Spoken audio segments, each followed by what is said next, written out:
آپ نے اکثر بزرگوں کے بارے میں سنا ہے کہ جی روزانہ ایک قرآن پڑھتے تھے. کوئی آگے جاتا ہے وہ کہتا ہے جی رات کو کھڑے ہوتے تھے ایک ٹانگ پہ ایک قرآن پڑھتے تھے, دوسری ٹانگ پہ کھڑے ہو کے دوسرا قرآن. جس نے تھوڑی لمبی چھوڑنی ہوتی ہے وہ کہتے ہیں جی 3 قرآن روز کے. 8 قرآن والا ورژن بھی ہے. سر فضائل اعمال اٹھائیں, یہ میں یعنی کوئی زبانی کلامی باتیں نہیں کر رہا ہوں, یہ وہ ٹیکسٹ بک ہے جس کے بارے میں دعویٰ کیا جاتا ہے قرآن کے بعد سب سے زیادہ دنیا میں پڑھی جانے والی کتاب ہے فضائل اعمال.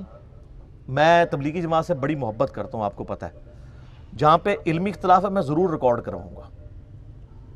مولانا طارق جمیل صاحب حفظہ اللہ تعالیٰ کے سامنے بھی سارا مقدمہ رکھا ہے, اور آپ کو پتہ ہے تبدیلی تو آئی ہے نا, پھر کلپ دیکھا ہے آپ نے, تبدیلی آ گئی ہے, وہ بھی مانتے ہیں.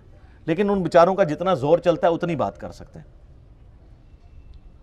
تو یہ فضائل اعمال میں لکھا ہوا ہے میرے بھائی کہ ایک بزرگ تھے روزانہ ایک قرآن پڑھتے تھے, ایک اور بزرگ کا لکھا ساتھ کہ وہ 3 قرآن روزانہ پڑھتے تھے. پھر آگے کہتے ہیں 8 قرآن بھی روزانہ پڑھتے تھے.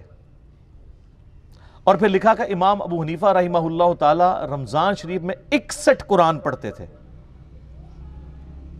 61 کی گنتی وہ کہتے ہیں ایک قرآن دن میں ایک رات میں, کتنے ہو گئے 60, اور ایک تراویح بھی.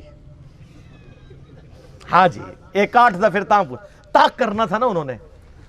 اب یہ لانا بات ہے جب 29 روزے ہوتے ہوں گے پھر کیا کرتے ہوں گے. تو بارہ لوگ کہتے ہیں 61 قرآن امام حنیفہ رحمہ اللہ. یہ فضائل اعمال میں لکھا ہوا ہے. سر ہم جے پی جیز ایڈ کریں گے, ایک ایک چیز کا جے پی جی ڈالیں گے, تاکہ آپ ایک بار یہ سوچیں کہ مرنے سے پہلے اے مسلمان کر لے اس پہ غور. کتابوں کا خدا اور ہے, بابوں کا خدا اور.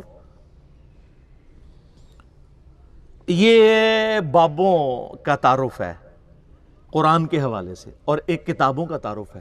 سر جامعہ ترمذی میں حدیث موجود ہے, اللہ کے محبوب صلی اللہ علیہ وآلہ وسلم نے فرمایا جس شخص نے 3 دن سے کم میں قرآن کمپلیٹ کیا, مکمل کیا, اس نے قرآن کے فہم میں سے کچھ بھی حاصل نہیں کیا.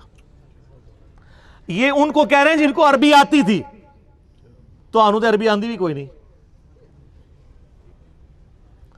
جن کو عربی آتی ہے ان کو کہا جا رہا ہے 3 دن سے کم میں قرآن مکمل کیا, تو فہم اس کا حاصل ہی نہ کیا.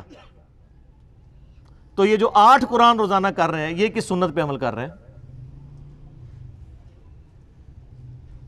اپنی وشفل تھنکنگز میں سرگرداں ہیں. اور اس سے بھی مزے کی بات صحیح مسلم میں حدیث ہے, نبی علیہ السلام نے صحابہ کرام سے فرمایا, یہ حدیث بخاری میں بھی ہے لیکن مسلم میں ڈیٹیل ہے, بخاری مسلم دونوں میں ہے, کہ بھلا بتاؤ تم میں سے کسی شخص کی استطاعت ہے کہ وہ ایک رات میں 1/3 قرآن پڑھ لے, یعنی 10 پارے. آج کی ڈیٹ میں پارے اس زمانے میں تو نہیں تھے. تو صحابہ کرام نے کہا کہ یا رسول اللہ کس کی استطاعت ہوگی کہ وہ رات میں 1/3 قرآن پڑھ لے؟ ہائے ہائے ہائے ہائے ہائے. سر ہے استطاعت, فضائل اعمال میں 8 والے بھی ہے جے, لیکن صحابہ کرام تو بزرگ نہیں تھے نا, آپ کو پتہ ہے, وہ تو کامل ایمان مومنین تھے. یہ کہانیوں والے ہیں, وہ کامل الایمان اے کہانی باز. تو صحابہ نے کہا یا رسول اللہ کسی کی استطاعت نہیں. تو آپ نے فرمایا کہ سورۃ الاخلاص پڑھ لو, یہ 1/3 قرآن کے برابر ہے, 1/3 قرآن کے برابر ہے. اپنے نظریات کے اعتبار سے بھی, کیونکہ قرآن حکیم کا 1/3 عقیدہ توحید ہے, اور چونکہ سورہ اخلاص توحید کی جڑ ہے, اس اعتبار سے بھی تعلیمات میں بھی یہ 1/3 ہے قرآن کا, اور فضیلت میں بھی. اچھا اگر یہ کہتے ہیں نا کہ ہمارے بزرگ جو 8 قرآن پڑھتے تھے وہ 24 بار پڑھتے سن سورہ اخلاص, پھر تو ٹھیک ہے. 8 × 3 = 24. 24 ٹائمز اگر سورہ اخلاص کوئی پڑھ لے اور 8 قرآن روزانہ کے, اگر یہ کہتے ہیں پھر تو ٹھیک ہے. لیکن آپ کو بھی پتا ہے کہ انہوں نے یہ نہیں کہا ہوا, ٹھیک ہے, کیونکہ اس پہ پوری رات ایک ٹانگ پہ کھڑا نہیں ہونا پڑتا. سورہ اخلاص اگر کسی نے پڑھنی ہے 3 دفعہ کتنا ٹائم لگتا ہے. اور آپ کو ایک اوریجنل مدنی لطیفہ سناتے ہیں. یہاں پہ جیلم ہمارے شہر کے اندر تبلیغی مرکز ہے, کبھی کبھار میں زور کی نماز میں وہاں چلا جاتا ہوں.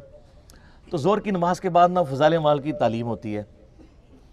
اب وہ عالم دین ہے جو وہ فضائل اعمال پڑھ کے سنا رہے ہوتے ہیں, اور سامنے مدرسے کے بچے بھی ہوتے ہیں. تو میں نے اپنے بچوں کو پابند کیا کہ تم نے بھی سن لیا کرو تعلیم نا.